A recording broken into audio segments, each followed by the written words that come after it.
So hey everyone, welcome back to my channel. बहुत लोग का डाउट है कंप्यूटर के रिगार्डिंग कि कैसे प्रिपरेशन करें कि सिंगल डिजिट में अभी मार्क्स आ रहे हैं और मार्क्स इंक्रीज करने के लिए क्या कर सकते हैं।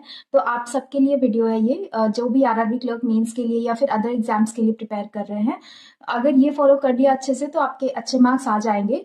ठीक है, मैंने सिर्फ 17 डेज किया था, वो भी बस लाइक जो सर ने कराए थे क्वेश्चंस वही किया था। मैं आगे बताती हूँ आपको कि क्या क्या रहने वाला है। तो कंप्यूटर सेक्शन को ना बहुत ज़्यादा लाइटली लोग ले लेते हैं कि अरे ठीक है बाद में हो जाएगा, बट ऐसा नहीं है। इसको भी टाइम रहते हमें कर लेना चाहिए।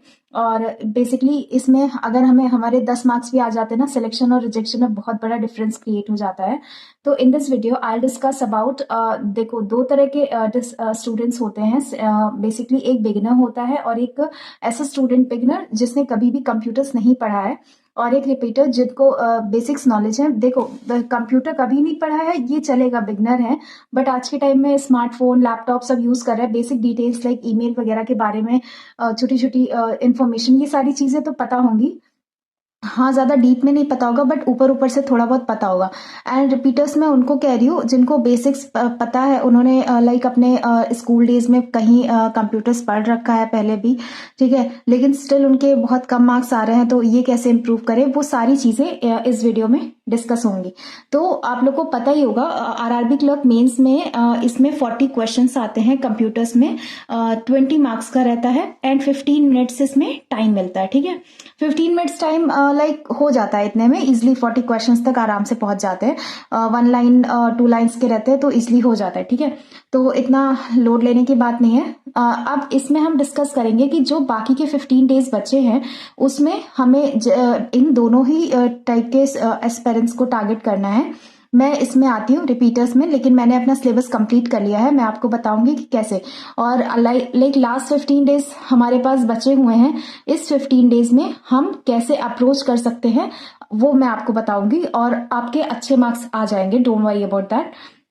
ठीक है, अगर तो ये वीडियो उनके लिए है ना जिनके ऑलरेडी अच्छे मार्क्स आ रहे हैं, उनके लिए नहीं है। ऑफ कोर्स आपके अच्छे मार्क्स आ रहे हैं तो आपको किसी स्ट्रेटेजी की जरूरत नहीं है, लेकिन हाँ अगर कंप्यूटर्स बिल्कुल आरआरबी पीओ मेंस के लेवल का आया, देन आप 11 to 12 marks, like RRB PO mains में बहुत टफ था, तो उसमें आप 11 to 12 मार्क्स आउट ऑफ 20 आराम से स्कोर कर पाओगे अगर आरआरबी क्लर्क मेंस भी वैसा ही आया कंप्यूटर का लेवल तो। ठीक है, तो इस वीडियो में वो सारी चीजें डिस्कस होने वाली हैं। मुझे नहीं लगता इसके बाद आप लोग का कोई डाउट बचेगा, और सोर्सेज वगैरह मैं सब कुछ बताऊंगी एंड मैं वो प्रोवाइड भी कराऊंगी आप लोग को। ठीक है, और ठीक है, अब हम बिगनर्स की बात करते हैं। तो बिगनर्स जिन्होंने कंप्यूटर कभी नहीं पढ़ा है बट उनको थोड़ी बहुत नॉलेज होगी, बिकॉज आज के टाइम में सभी स्मार्टफोन वगैरह यूज कर रहे हैं, तो बेसिक नॉलेज तो होगी। ठीक है, अब हम बात करते हैं बिगनर्स की। तो जो बिगनर्स हैं उनको पहले तो अपना पूरा सिलेबस कंप्लीट करना होगा। अगर आप ये सोच रहे हो कि हाँ इसमें जो भी सोर्सेज होंगे ना, मैं पहले वो बताते हैं। इसमें मैं सचिन अरोड़ा, जो कि बहुत फेमस टीचर है कंप्यूटर्स के, सभी लोग मोस्टली फॉलो करते हैं उनको, अरोड़ा एजुकेटर्स यूट्यूब चैनल है उनका। ठीक है, मैं उनको फॉलो कर रही हूँ एंड ट्रस्ट मी, मैंने इसके पहले एक और टीचर को देखा था, विवेक सर करके थे, तो उतना कंटेंट रिलेटेबल नहीं लगा उनका एज कंपेयर टू अभी के टाइम का, बट ये सचिन अरोड़ा सर का बेस्ट है। ठीक है, तो इसमें मैं इन्हीं के सोर्सेज बताने वाली हूँ प्रॉपरली। तो जो बिगनर्स है पहले तो उनको सिलेबस कंप्लीट होगा। अब आपका क्वेश्चन ये होगा कि 15 डेज में सिलेबस कैसे कवर करें। गाइज सिलेबस ना आप बहुत जल्दी कवर कर लोगे, लाइक 7 to 8 डेज में, अगर आप कंप्यूटर्स को एटलीस्ट 1.5 to 2 आवर्स दे लेते हो, क्योंकि यार बिगनर हो, आपको कोई आइडिया नहीं है, तो इतना टाइम तो देना ही पड़ेगा ना। तो सिलेबस देखो, सिलेबस का कोई लोड नहीं लेना है। मैं अगेन इनकी प्लेलिस्ट रेफर कर रही हूँ सचिन अरोड़ा सर की, उसमें अप्रॉक्स 100 समथिंग 115 या ऐसा कुछ वीडियो है उनकी प्लेलिस्ट में, लेकिन ना वो बहुत मिस अरेंज है, लाइक आप उसमें फंस जाओगे। जिनको कोई आइडिया नहीं है तो वो फंस जाएगा। तो आप इसके लिए क्या करो, मेरा टेलीग्राम चैनल ज्वाइन करो। ठीक है, जिसका लिंक मैं वीडियो डिस्क्रिप्शन में दूंगी। उस टेलीग्राम चैनल पे कोई भी मुझसे पूछ भी सकता है वहां पे। ठीक है, 29th of December, ठीक है, 29th of December से वहाँ पे मैं कंप्लीटली कंप्यूटर के लिए मैंने पहले ही पूरा गाइडेंस दे रखा था कि कैसे कैसे करना है, जिनको सिलेबस कंप्लीट करना है उनके लिए भी और जो रिपीटर्स हैं उनके लिए भी, ठीक है। तो 29 दिसंबर से मैंने उसमें शेयर कर रखा है लाइन वाइज सबका, लाइक आज आपको इतना वीडियो करना है, देन कल आपको इतना वीडियो करना है, और अभी तक सारा सिलेबस कंप्लीट हो चुका है। उसमें सिर्फ MS वाला बचा है, माइक्रोसॉफ्ट ऑफिस वाला, वो मैं डाल दूंगी 1-2 दिन में, ठीक है। तो वहां से आप कंप्लीट कर सकते हो, और कुछ कुछ ही बड़ी बड़ी वीडियोस हैं, 1 घंटे की हैं मैक्स टू मैक्स, और बाकी सब ऐसे 15 मिनट, 20 मिनट, 25 मिनट ऐसे वीडियोस हैं, तो वो आप इजीली कंप्लीट कर सकते हो। अगर हम बात करें ये, तो 1 वीक में एटलीस्ट आप कंप्लीट कर लोगे इतना, लाइक अगर आप मेंस की प्रिपरेशन कर रहे हो तो इतना टाइम अपने लिए निकाल सकते हो कंप्यूटर्स के लिए, ठीक है।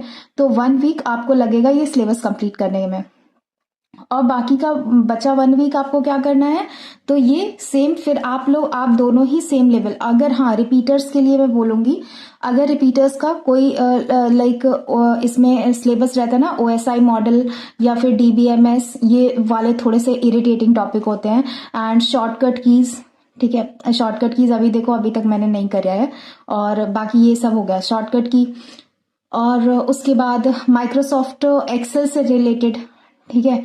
इसमें कुछ कुछ डाउट्स रह जाते हैं एंड टाइम तक, and most important virus, don't skip that topic, बहुत ज्यादा इंपॉर्टेंट टॉपिक है ये वायरस का, और इसमें मतलब बहुत ज्यादा कंफ्यूजन होती है, बहुत सारे वर्ड्स होते हैं, एग्जैक्ट उसका मीनिंग समझ पाना बहुत मुश्किल है, और अगर आप सिलेबस एक बार कंप्लीट किए हो तभी आप ये सब इसके जो प्रीवियस ईयर क्वेश्चंस होते हैं, इसके MCQs होते हैं, तभी आप वो करेक्ट कर पाओगे, नहीं तो नहीं हो पाएगा, ठीक है।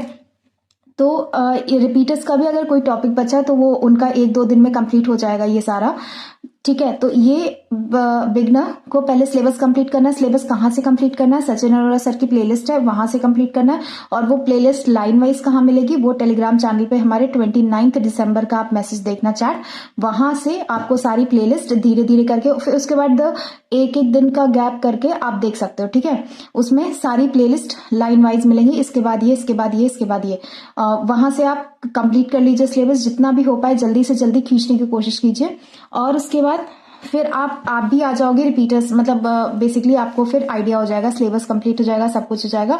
तो अब फाइनल क्या करना है, देखो रिपीटर्स के लिए अगर बात करें तो अभी उनके लिए टाइम है, जब तक इन लोग सिलेबस कंप्लीट करेंगे। तो आपको जो सचिन अरोड़ा सर है ना, उनकी RRB PO मेंस की 17 क्लासेस हुई थी, डे 17 करके, और उसके बाद 2 या 3 मैराथन्स हुए थे।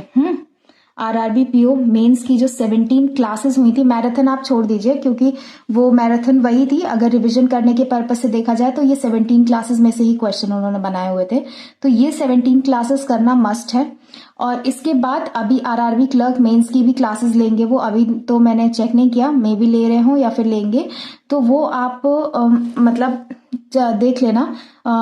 इसके ये इतना कंप्लीट करने के बाद ऑलरेडी आपका एक मतलब लेवल अच्छा हो जाएगा, और जिनका ये 1 वीक वाला हो गया उनको भी RRB PO मेंस की क्लासेस लेनी है, भले ही 7-8 ले पाओ, लेकिन एटलीस्ट ये वाली क्लासेस ले लेना, बहुत इंपॉर्टेंट है, बहुत अच्छे से पढ़ाया है, इसमें सब कुछ आपका रिवाइज हो जाएगा जो भी आपने इसमें पढ़ा होगा, ठीक है।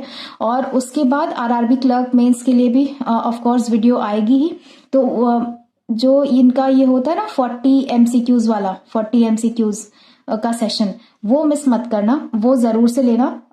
ये अगर मान के चलो आपका सिलेबस भी नहीं कंप्लीट हुआ है, स्टिल आप इसकी क्लासेस मिस मत करना, डेली बेसिस पे लेना, और अगर मिस करोगे तो वो लास्ट में डिले करते करते इतना ज्यादा हैवी हो जाएगा ना, तो फिर आप मतलब कुछ नहीं कर पाओगे। तो बेसिकली एक सिंपल सी और शॉर्ट सी स्ट्रेटजी है, ज्यादा कुछ हैवी नहीं है। आपको जिनके भी सिंगल डिजिट में मार्क्स आ रहे हैं उनके लिए, और जिन्होंने कभी भी कंप्यूटर्स नहीं पढ़ा उनके लिए अच्छा टाइम है, अभी भी लाइक टाइम बचा है, 15 डेज बचे हैं अभी, लाइक बहुत ज़्यादा लॉस नहीं हुआ है। उनको सिलेबस कंप्लीट करना है तो 29 दिसंबर से मेरे टेलीग्राम चैनल पे देख सकते हैं, वहाँ पे कम्प्लीटली पूरा अच्छे से एक्सप्लेन करके बताया हुआ है कैसे कैसे आपको यहाँ पे चीज़ें मिलेंगी। और मैंने सचिन अरोड़ा सर की वो प्लेलिस्ट से ही, अगर प्लेलिस्ट से कोई फिगर आउट कर पाता है, किसी को कोई किसी स्पेसिफिक टॉपिक में डाउट है है, डेफिनेटली वो वहाँ पे प्लेलिस्ट में जाके वहाँ पे वो टॉपिक देख सकता है। बहुत अच्छी प्लेलिस्ट है, उसका लिंक मैं वीडियो डिस्क्रिप्शन में डाल दूंगी, ठीक है। और जितनी भी लाइक इंपॉर्टेंट लिंक्स होती है, प्लेलिस्ट होती है, उसका मैं लिंक वीडियो डिस्क्रिप्शन में डाल देती हूँ और उन्हीं टीचर्स को मैं फॉलो करती हूँ। वहाँ पे सब कुछ आपको क्लियर हो जाएगा, लाइक सब कुछ लिखा ही होता है सामने, ठीक है। एंड आई होप आपने जीए स्ट्रेटेजी देखी होगी और आपको अगर कोई डाउट होगा तो आप उसको रिलेटेड कमेंट करना। अगर आपने नहीं देखी है तो आप इसके बाद ये वीडियो जाके देख लेना। तो ये था बेसिक सबके लिए, जो बिगनर्स हैं, वो रिपीटर्स हैं, जो भी बस एक ही टीचर को फॉलो कीजिए, इधर उधर भागने की ज़रूरत नहीं है। और आई थिंक यूट्यूब चैनल पे अभी कंप्यूटर्स के लिए 2-3 टीचर्स हैं, लेकिन बेस्ट यही है अभी के लिए। तो इसमें अगर पेड बैच की बात करें तो नहीं यार, पेड बैच मुझे नहीं लगता लेना चाहिए। अगर जिन्होंने ले लिया है कोई बात नहीं, ठीक है, उनका ज़्यादा प्रॉब्लम होगा कंप्यूटर्स में। बट अगर मैं आपको लाइक लाइन वाइज प्रोवाइड कर रही हूँ सब कुछ, तो मुझे नहीं लगता पेड बैच की ज़रूरत है आपको। मुझे भी पहले ये फोमो था कि यार पेड बैच ले लेना चाहिए, फिर लगा नहीं यार, लाइक मैं अगर यहाँ से कवर कर सकती हूँ। फिर देखा इनकी बहुत सारे पड़े हुए थे वीडियोस इन अ प्लेलिस्ट, एक प्लेलिस्ट में कंबाइन करके, तो मैंने सोचा वही कर लेते हैं। इसीलिए मैंने अलाइन करके वो भेज दिया है टेलीग्राम पे, तो वहां से आप देख सकते हो। और अगर फिर भी लाइक रिपीटर्स का ये भी हो गया हो और ये अभी पेंडिंग तो है, ये सर कराएंगे जब होगा, तो वो क्या कर सकते हैं, जो मैंने टेलीग्राम चैनल पे जो एमसीक्यूज की पीडीएफ भेजी है प्रैक्टिस के लिए, वो सॉल्व कर सकते हैं तब तक, ठीक है। तो ये था पूरा कंप्यूटर स्ट्रेटेजी। ज्यादा कुछ मतलब इसमें बर्डन नहीं कहेंगे, सिंपल सी स्ट्रेटेजी है। जिनको वो प्लेलिस्ट समझ में आ जाती है वो लाइन वाइज कर सकते हैं, उनके लिए कोई बात नहीं। बट जिनको बहुत ज़्यादा कंफ्यूजन है, लाइन वाइज नहीं मिल पा रहा है, तो वो मेरे टेलीग्राम चैनल को ज्वाइन करके वहाँ पे 29 दिसंबर का जो मैसेज है वो देख ले। मैसेज के साथ साथ पूरी लिंक अच्छे से एक्सप्लेनेशन फॉर्मेट में दिया हुआ है, वहां से आपको सारी चीज़ें मिलना स्टार्ट हो जाएंगी, ठीक है। और उसके बाद जो रिपीटर्स है उनका ऑलरेडी सब सेट है। पहले आपको आरआरबी पीओ मेंस की वो 17 क्लासेस करना है, उसके बाद आरआरबी क्लर्क मेंस का मैं पूरा पीओ मेंस का 17 क्लासेस करके गई थी, प्लस उसके बाद जो रिवीजन सेशन लिया था 2 या 3 लिया था मैराथन वाला, वो वाला करके गई थी। और मतलब हाँ, ठीक ठाक एग्जाम हुआ था। सब लोग कहते बहुत ज्यादा डिफिकल्ट पेपर था, बट हाँ ठीक ठाक हो गया था अटेम्प्ट। और उसके बाद आरआरबी क्लर्क मेंस का जो होगा तो इसको डिले मत करना है। हम लोग क्या करते हैं, लाइक मैथ्स और रीजनिंग और ये सब करने के चक्कर में ना, हम लोग कंप्यूटर जीए जैसे सब्जेक्ट को जो हाईली स्कोरेबल होते हैं वो हम स्किप कर देते हैं। लेकिन नहीं यार, ये 10 दिन में नहीं हो पाता है। इसको भी अपना टाइम चाहिए। आप अगर मेरी टू डू लिस्ट देख रहे होंगे जो भी टेलीग्राम चैनल से ऐड है, मैं सारे सब्जेक्ट उसमें इंक्लूड करती हूँ। भले ही मैं क्वांट्स 1 घंटे पढ़ूँ, रीजनिंग 1 घंटे पढ़ूँ, बट जीए एंड कंप्यूटर 1-1 घंटे में, मतलब मैं सबको इक्वली टाइम डिस्ट्रीब्यूट करना चाहती हूँ। बस क्वांट्स को थोड़ा सा कभी कभार एक्स्ट्रा दे देती हूँ क्योंकि क्वांट्स मेरा वीक सेक्शन है, ठीक है। लेकिन मैं पढ़ती डेली हूँ, डेली सारे सब्जेक्ट, मतलब भले ही मुझे 15 मिनट का टाइम मिले, 20 मिनट का। देखो अभी कल का दिन वेस्ट हुआ, लाइक इतना इफेक्टिव नहीं हो पाया, तो वो मुझे कहीं ना कहीं आज कवर अप करना पड़ेगा। लाइक मैं कल उतना अच्छे से नहीं पढ़ पाई क्योंकि घर में थोड़े काम भी रहते हैं, और ठीक है, बट मुझे उससे कोई प्रॉब्लम नहीं होती है। इसलिए वो आपको बैलेंस करना है बेसिकली। तो अभी एग्जाम्स आने वाले हैं, रिजल्ट्स आने वाले हैं, बहुत सारी पैनिक सिचुएशन है। और पता है आप लोग को, मेरी मम्मी के सपने, मम्मी ने सपना देखा कि लाइक मेरा आरआरबी क्लर्क प्रीलिम्स का रिजल्ट क्लियर नहीं हुआ है। अब पता नहीं क्या होगा क्या नहीं, मुझे तो खुद नहीं पता। और सपने क्या बताऊं मैं। और मम्मी को ना लाइक अगर मैं अच्छे से पढ़ पाती हूँ और अच्छे से अपना मतलब पूरा फोकस कर पाती हूँ, तो वो कहीं ना कहीं मम्मी की वजह से है। मतलब वो बचपन से लेके आज तक एक बैकबोन की तरह मेरे मतलब हर जगह रही हैं, और हर चीज़ के लिए मुझे फोर्स करती है, चाहे वो मम्मी हो या पापा हो, मतलब दोनों ही लोग। और अगर मैं यहाँ गांव से निकल के कहीं अच्छी एजुकेशन ले पाई हूँ, अपने मतलब आगे बढ़ पाई हूँ, तो वो मम्मी की वजह से है। तो चलिए ठीक है, मिलते हैं फिर एक नेक्स्ट वीडियो में। और हाँ, आज मैं मॉक टेस्ट देने वाली हूँ गाइडली का, mock number 3 RRB clerk mains का। जिन्होंने भी दे दिया है वो स्कोर शेयर करना जब मैं वीडियो अपलोड करूंगी तब, ठीक है। मिलते हैं फिर एक नेक्स्ट वीडियो में। और हाँ, जो चैनल पे नए हैं प्लीज इस चैनल को सब्सक्राइब कर देना एंड वीडियो को लाइक कर देना एंड हाइप दे देना प्लीज। ठीक है, bye everyone, thank you, bye.